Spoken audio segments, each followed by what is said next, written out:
The 2018-2019 season was one filled with so much hope for Laker fans. LeBron James had just announced his arrival.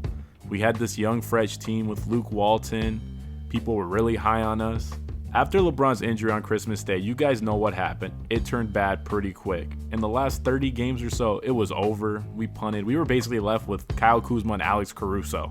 Alex Caruso, the ultimate meme. I mean, after that dunk on KD, he definitely was a meme for about like a 2-month span. And then before the 2019 season, remember the picture of him lifting weights went viral and they drug tested him and it was like this big joke. And obviously, you want to bring up the hairline now or the nicknames? Man, the nicknames, the hairline, the bouncing ability, the fact that he was on the juice, all of that. The ultimate meme, bro.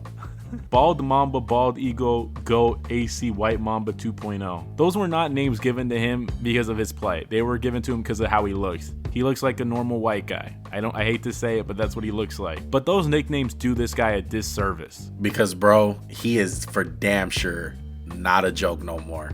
And he has blossomed into what? Probably the ultimate role player? Is there a term for superstar role players? Can we just call them like super role players? Because that's damn near what he is. Before the start of the season, I was like, this dude's not going to play. We got Troy Daniels, a shooter. We definitely needed shooting. Quinn Cook, NBA champion, veteran. And all of a sudden, this white guy starts stealing their minutes, man. He basically put both of them out the rotation. Troy Daniels gets cut from the team, basically. Not to mention a guy that they say that probably a better version than him. KCP. We had so many fights about Caruso and KCP later on that year. What made this guy who he is? He didn't take the traditional path to becoming an NBA player. He was a 4-year college player, G League, D League. And he's not just a contributor one, he's a finisher for the Lakers. He finished out in games decided by 10 points, and I excluded the games where it was a blowout early and then it became a 10-point game at the end. He finished the game that year 17 times, as opposed to 14 where he didn't finish. In the playoffs, it was 11 times compared to 2 times where he didn't finish. And this year, out of 10 games, he's been in the lineup 7 times compared to 3 times he hasn't been in there. For a guy from the G League, bro. And he's not doing it scoring a bunch of points. He's not doing it being the highlight reel or being on SportsCenter top 10. I mean, he's averaging 5.5 points a game, 2.4 rebounds, 2.3 assists this year. In the year we won the championship, he's only averaging 5.5 points, 1.9 assists, 1.9 rebounds. He's averaging a steal. That's very good. He's only shooting 41% from the field and he's shooting 33% from 3. Those numbers don't scream out super role player. No, they do not. And during this video, we're going to show you guys it's the little things that really put this guy over the top and why he's the ultimate role player. It's active hands. It's being smart on defense, being at the right place at the right time, knowing what to do. And most of all, probably the most underrated thing about him, knowing his limitations, knowing the player that he is. The only thing I'd add, bro, he makes winning plays. All he cares about is winning, whether that's taking a charge, getting an offensive rebound, batting the ball out to AD or LeBron, just getting another possession. My favorite, when he just harasses the guy from 92 feet and gets a steal on the inbounds. How many times did we see that? That's just heart and effort. One of my favorite ones is there's a play versus the Nuggets before the playoff bubble's gonna start. 2 minutes to go in the first quarter. Active hands, bro. Winds up stripping the ball, picking up the loose ball, starting a fast break, pocket pass, bucket. It's those kind of plays that are winning kind of plays. He 100% has the coaching staff's trust. He guards the other team's number one option, if that's like Devin Booker, Jamal Murray. Dude, he got under Devin Booker's skin that one game so bad. I know it's a regular season game, but even in the playoffs, he's out there in crunch time. Like, he's making those great rotations. He's getting chased down blocks. He doesn't give up on plays.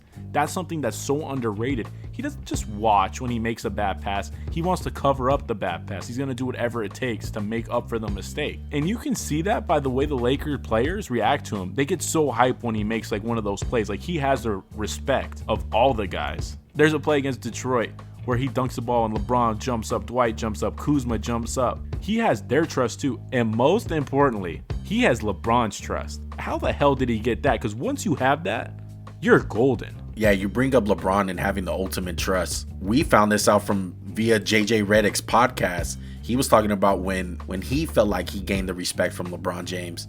It was the Chicago Bulls game. On the road, team was starting off slow, in particular the starting unit. Backups come in, including Caruso, and they start balling out, man. And they bring this team back, led by Alex Caruso. And I remember watching that game live, and it was just crazy because Lakers were playing like crap the whole way. He wills them back into the game with the energy, because some nights in basketball, you just don't got the energy. And that trust, it really showed in the bubble, bro.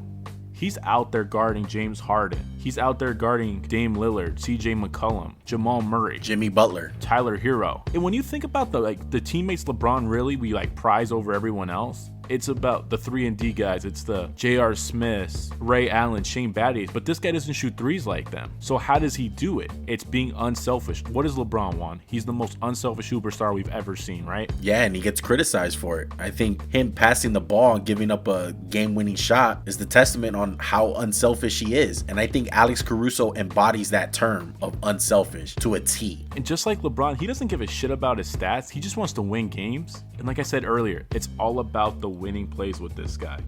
And when he plays with LeBron, his team is special. I understand he plays with two amazing players, right? But he boosts them up too. Like, the way I like to think about it is the other three guys, they're the stepping stool for AD and LeBron. They get those guys even higher than they normally should go. When you just look at lineups with Caruso in them in 2019, 2020, they have a plus 10 point differential, 95th percentile. That's basically damn near the top. On defense, they're in the 94th percentile.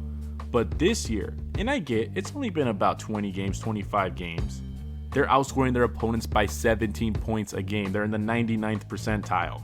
And on defense, they're in the 98th percentile. 101 points they're giving up. And I get that he plays with two great players, right?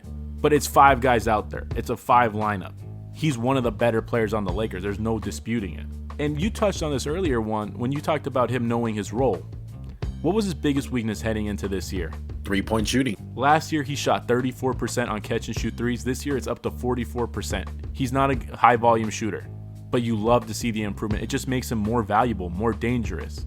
And Jeff Van Gundy said the same thing on a game against the Pelicans, saying, if Caruso can get the 3-point shot, that's the next step for his game.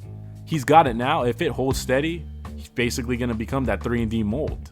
And nothing's more valuable in starting the most important game of the season for the Lakers, Game 6. He's starting. They didn't pick Dwight Howard, no JaVale McGee. They picked this guy, the quote-unquote me, Alex Caruso, the guy who averages single digits in the points category. His plus minus that game was plus 20. He was better than LeBron's. Obviously, he's not better than LeBron. But when he plays there, he amplifies people. He does his role. He makes winning plays. If he didn't make winning plays, his plus minus wouldn't be that high. And for a guy who started off as a G Leaguer to become a key cog on a finals team, that's a home run for the Lakers. That's a home run for Alex Caruso. He's going to get paid this offseason. And that's why, ladies and gentlemen, he is the ultimate role player.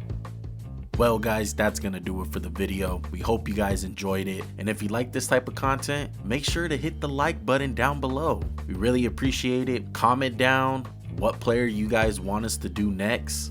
And don't forget to hit that subscribe button. Turn on post notifications. It really helps us out. You'll know when we drop another fire video like this one. Follow us on Instagram. Follow us on Twitter. That's at Max_JuanCast. We appreciate you guys. We love you guys. Peace.